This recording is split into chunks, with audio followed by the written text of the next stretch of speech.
Hey everybody, it's That King Boo here, and after playing Alan Wake 2, I mysteriously ended up in the dark place just like Alan. I'm in a small, dimly lit room with a desk and a typewriter.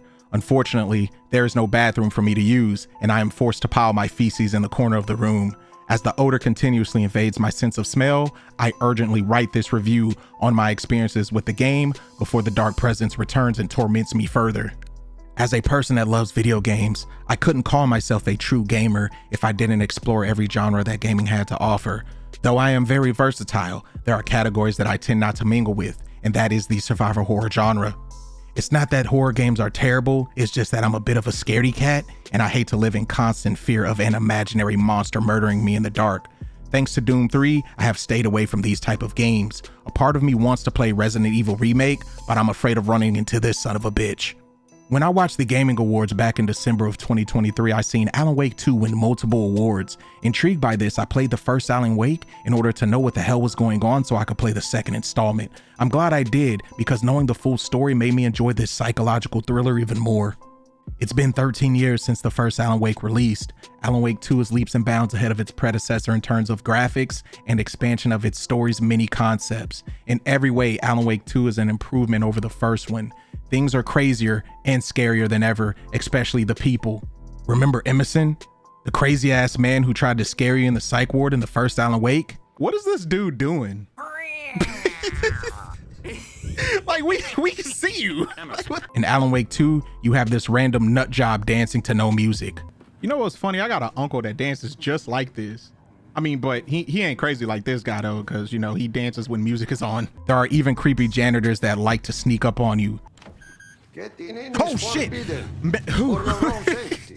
This game got me scared of the janitor, bro. By the way, his name is Alti, and he's a nice guy. Alan Wake 2 is a tale told between two characters. The beginning of the story is horrifyingly graphic because you play as a middle-aged man who is butt booty ass naked with his dick out in the middle of the woods on a dark rainy night. After he is brutally murdered, an FBI agent named Saga Anderson is sent to Brightfall in order to investigate the latest victim as well as other strings of ritualistic homicides. The corpse of the middle-aged man with the horrible dad bod was found near Cauldron Lake, with his heart viciously carved out of his chest, and all that remained was a gaping hole.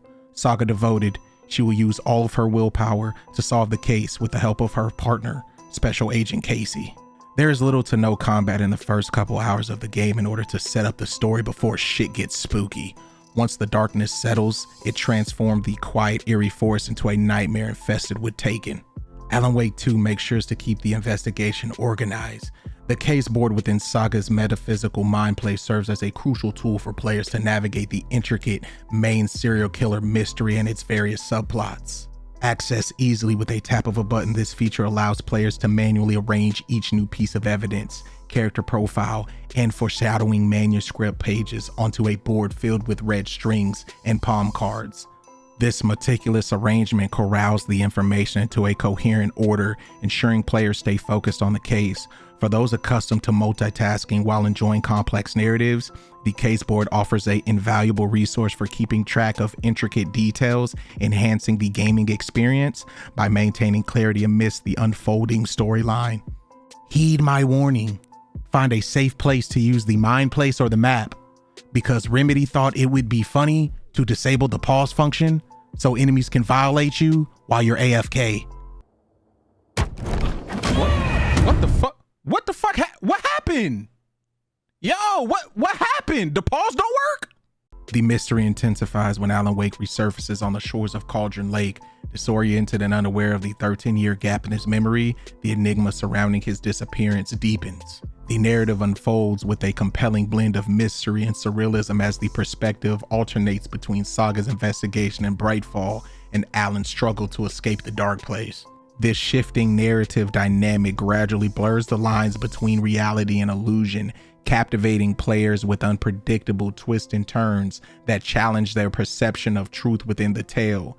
The storytelling culminates in a masterful craft conclusion that skillfully ties together the majority of the narrative threads while leaving a few tantalizing loose ends that fucking sucked, ensuring a satisfying yet thought-provoking resolution. Remedy's adept handling of the narrative warrants commendation. Hopefully we don't have to wait another damn decade for the resolution of this lingering mystery. While the lakeside shores of Brightfall offers enchanting sunsets and intricate forest landscapes, it is the gritty, neon-drenched ambience of the New York City Plaza setting that commands attention. As the plot thickens, the stark contrast between the two realities cast a chilling shadow, intensifying the allure of the mystery. The Manhattan that resides within the dark place is ominous, yet I was compelled to explore. Remedy's team did a fantastic job at accurately portraying the essence of the Big Apple, unlike Insomniac's interpretation in Spider-Man 2. The streets are riddled with garbage. There is unnecessary construction. The subway tunnels beneath the surface spread like roots from a wicked tree, forming a labyrinth, harboring numerous dangers. Graffiti covers most of the area, meaning there is a healthy gang culture within the vicinity. The only thing that was missing was the infamous rat population that New York is known for. Alan's stage offers an engaging blend of gameplay mechanics and environmental puzzles. Using a special lamp, Alan harnesses energy to transform his surroundings, not only establishing secure zones, but also reshaping the physical landscape, thus presenting fresh avenues for progression. In contrast to the evidence gathering and caseboard arrangements featured in Saga's stages, Alan's reality presents a unique approach. Players are tasked with uncovering plot elements through a pair of hovering spheres, requiring observation from specific perspectives to form an eclipse. When triggered, spectacle scenes from Alan's own Alex Casey's crime book series plays. These ghostly scenes inspire Alan to go into his writing room, a metaphysical realm similar to Saga's mind place that allows him to write a scenario that warps reality into an eerie scene. This new scene serves as a pathway towards the exit of the dark place and unveils foreboding parallels to Saga's investigation of the string of Brightfall murders. In Alan Wake 2, while the storyline delves deeper into multiple plot points, the core combat mechanics remain faithful to the original. However, there is a significant improvement in its execution. Like the original, enemies are a shadow of their former selves, but now combating them is a more engaging experience. Utilizing the intensifying beam of your flashlight will remove cloaks of darkness that protect the Taken. With the expanding arsenal, once the enemy's shield is gone, you will be able to damage them and watch the flesh separate from their bones each time you open fire. Notably, enemies reveal glowing weak points, rewarding precision with increased damage and sparing precious ammo, providing a satisfying incentive for careful aiming. Alan Wake 2 elevates its enemy diversity compared to its predecessor, yet within its genre, it still falls short. The game features a myriad of terrifying foes that seem to materialize out of thin air, inducting spine-chilling jump scares that will make you shit your pants. Oh shit! Oh god, thank god that was a pause. Oh. Almost had a fucking heart attack. Alright, here we go. There are agile adversaries capable of splitting into two entities upon being shot. Mirrored monsters fused at the torso with the bottom half using their arms as legs adds a surreal and unsettling element to the mix. Nimble wolves, their fur as dark as the surrounding darkness, proves challenging to track amidst the shadows. However, the pinnacle of terror lies with the shadow glitches. These formidable adversaries inhabit the dark place, exhibiting unpredictable behavior in lightning-fast melee attacks. These shadows could react in two ways. They could fade out of existence or suddenly become hostile upon getting close. This behavior keeps players in a perpetual state of uncertainty, questioning every shadow they encounter. Another thing I would like to point out is that these shadowy figures whisper mean things to Alan when he passes by them. Alan, you're a pussy, Alan. Alan. Smell my finger, Alan. Alan, no, hey, you know what? Don't smell my finger. It smells like shit, Alan. It smells like shit. Alan, you know what the word of the day is, Alan? It's testicles, Alan. All testicles. It's just testicles. Thankfully, when fighting, both protagonists are quick and nimble. Dodging is responsive, allowing you to evade just about any incoming attack. The days of Alan running 20 feet and getting tired like some fat pig are over now that there's unlimited sprinting. Both characters also possess various weapons in their arsenal, each showcasing their own advantages. From Saga's reusable and hard-hitting crossbow to Alan's flare gun that can one-shot multiple enemies, their individual skill trees will enhance their abilities even further. To upgrade Alan's skills, you must find words of power found in different areas of the Dark Place. His skill tree boasts a comprehensive array of distinct abilities, each offering the potential for up to 3 tiers of enhancements. Saga's upgrades are constrained to firearms within her arsenal.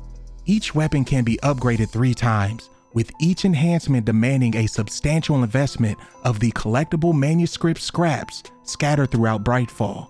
Since I played on a higher difficulty, it was necessary for me to find as many as I could because enemies and bosses get a lot tougher as you progress through the story.